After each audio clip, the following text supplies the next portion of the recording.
For these past 2 years, Ben Kelfala, they don't do well. And for me, I get 90% because the manner of which he don't handle corruption in this country, I not say he don't minimize them for we. The new commissioner, they do well. They try to this corruption. And waiting at seen at the country, the corruption don't they minimize. So this new commissioner, and I'm glad for him. First in history, where the leader of anti-corruption, no less a person, but Ben Kelfala, they don't fight corruption rapidly these 2 years. Anti-corruption, they don't do a very good work in the past 2 years. We don't see where they don't run behind people, where they don't eat government money. They don't bring them car, they don't charge them, some man they don't pay, some man they don't pay it. For the past 2 years, as far as me concerned, the fight against corruption is in return about 80% minimized. It's 80% minimized. So I see how things they go now, not to say it will happen. The ACC will support them because what you don't see these past 3 years, what they don't do, and what they don't hand to government, the money that they don't hand to government, and what the government get for do for we with that money they will gladly.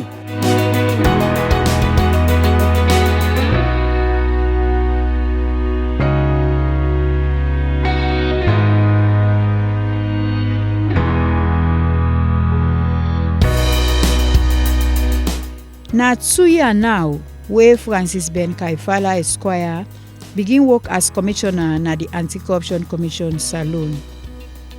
During this term, he don dey do boku tin dem pan the fets for the Fbk'S. For mark in 2 years as commissioner, the Public Education and Outreach Department go round and talk to people them for find out how them feel and wetin dem think about the commissioner and work then 2 years. For these past 2 years, Ben Kelfala, they don't do well. And for me, I get 90% because the manner of which he don't handle corruption in this country, I not say he don't minimize them for we.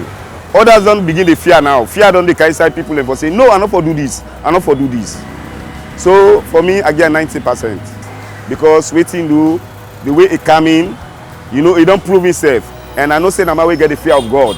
Because he get the fear of God, so he they do the right thing, he need to look to man. So I ask that he know for wave, let he know wave, let just hold on to his faith.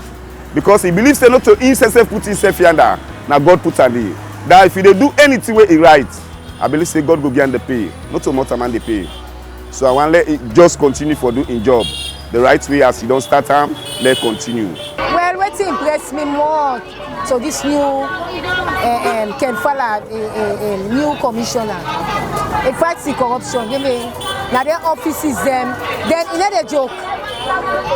When person do something, he not a hide them. So that side they only fight and then they like them. And I want the government to continue for put and they able to work and they do work perfect. Ben Kelfala, to me, the next kind of people that they want us really. Ben Kelfala, since he don't come Salon, I don't go say don't go corruption free, but don't go. Now we about 70% don't go to anti-corruption where Ben Kelfala don't fight. Now I don't say corruption in this country, but it limits. Ben Kelfala don't do a very good job. May God continue for getting long life for everybody. May God continue for getting the strength for me continue for do a very wonderful job where they do so. Because they don't do a very good job and they continue for do one. You know they relent. Waiting ever come in way, you know they ever relent. They stand by a word. And even the present government self, then self they do a very good job. And then self then they watch any money they go, then they try for watch. If they misuse the government fund, then they try for know how the money then they go. Since Ben Kelfala Kana office, I don't see say the fight against corruption, the don't they minimize. At least 90% the corruption don't they minimize. Because all the one then way they not do corruption with impunity, they don't go na the shell, then they fear now, there is fear in them. So they're not able for do anything again without go the right way. We corruption minimize in the country they develop because everything they go the way it's supposed to go. We dey see other countries then. Now this corruption we minimize and make the development they can rapidly in the country. So we are glad over that, and actually the commandant for let it still continue the good work so that because not 100% pure, but if you understand with time things will change rapidly. Waiting this new commissioner don't do, I don't think say any commissioner don't carry don't do them. Because the goals the way don't score and what you don't see you don't do. Beaucoup people then can do bad, but when the members say hey, ACC day, then can know what thing they do. If this new commissioner have not been calm, sometimes that hospital the way presidents propose say for make for which sometimes it no go be. So like that I tell the ACC thank you for that. After they don't praise the commissioner and the commission for their good work during this term, the people then where we talk to bio the commission for continue the good work and talk to all man at the country for joining pan the fete for Dreb Yuki. The commissioner and to the commission, as I say, well done, very good. As soon as they work hard, I believe say una get for work in the faithfulness of God, because the work una they do we they see and we know say people don't begin to get the fear now for say yes. Corruption, they really work hard. And when I continue una job, when I not fear anything, when I work as God they lead una. Let we work with the anti-corruption, let fight this corruption for we.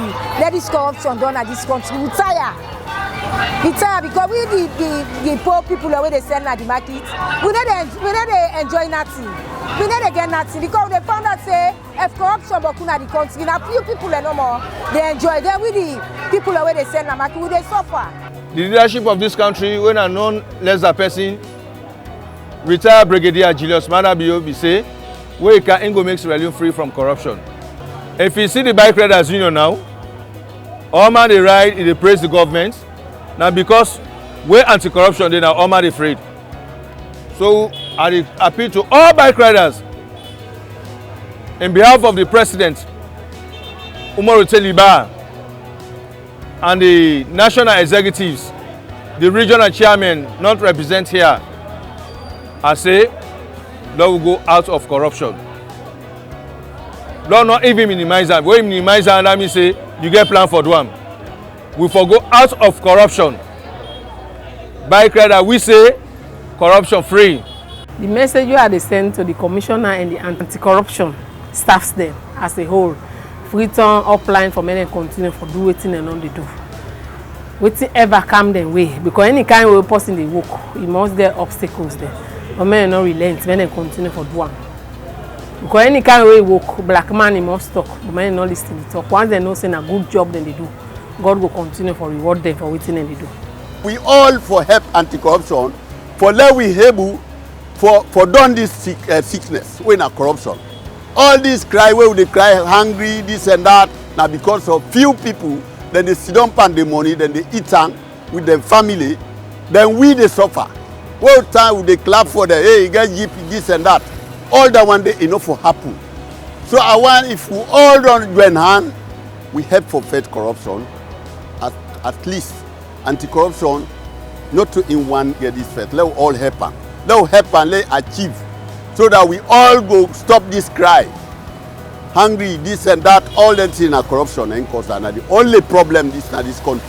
So please, I want let all be watchdog and help anti-corruption for fight this corruption, not to one man fight. It will give the new commissioner more support, it will do what in past that. Because if we support the commission, and also the commission will go drink. Because anything we see when a yuki, when all right, we report them, they go most with them call and then they build the nation come up. And let we change the attitude what we get, especially in the government office them. And we say we the petty trader themselves, right? And then drivers them, especially to them police them.